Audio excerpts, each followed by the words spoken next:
Partigiano, porta mi vida. Oh, bella ciao, bella ciao, bella ciao, ciao, ciao.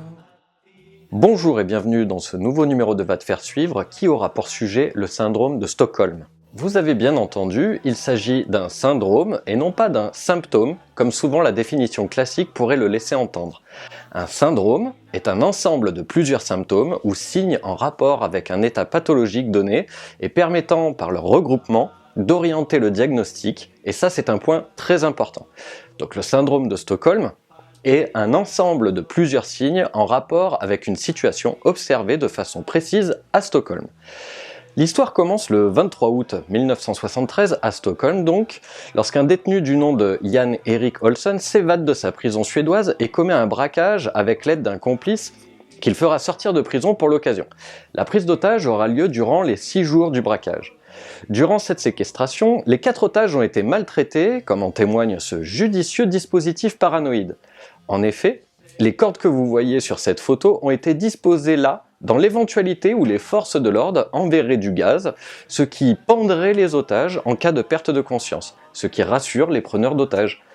Mais cela n'a pas empêché les otages d'éprouver des sentiments positifs à l'égard de leurs bourreaux, allant jusqu'à les défendre à leur procès. Le symptôme de Stockholm pourrait s'arrêter là, mais il s'agit bien d'un syndrome, donc respectons les critères et allons voir plus loin. Si le séduisant psychiatre et criminologiste suédois Nils Bejerot est à l'origine du nom du syndrome de Stockholm en 1973, c'est en revanche Frank Högberg, psychiatre américain, qui travaillera plus précisément sur les critères du syndrome en dégageant les 3 manifestations nécessaires au diagnostic. La confiance et l'empathie de l'otage envers son ravisseur. Sí, pero lo mío es de verdad, no es de Estocolmo. Y lo tuyo... Les sentiments positifs du ravisseur envers son otage. ¿Pero qué amor, pedazo de capullo? ¿Eh? ¿Tú no sabes lo que es el síndrome de Estocolmo? Pues mira, Nairobi, no, lo siento, no sé lo que es el síndrome ese. Et l'hostilité des victimes envers les forces de l'ordre.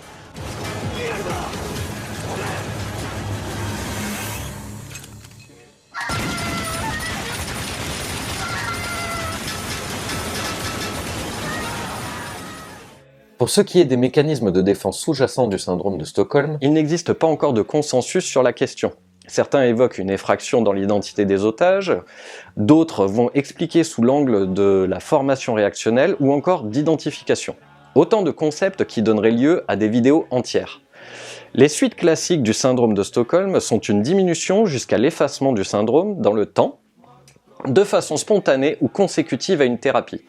Si vous voulez observer des manifestations du syndrome de Stockholm dans la culture populaire, je ne saurais que trop vous conseiller d'aller jeter un coup d'œil à Aventure au Brésil, qui est l'épisode 15 de la saison 13 des Simpsons, V pour Vendetta, Un monde parfait de Clint Eastwood, bien sûr La Casa de Papel, et Le syndrome de Stockholm de l'inspecteur Moroni, tome 3 de Guy Delisle.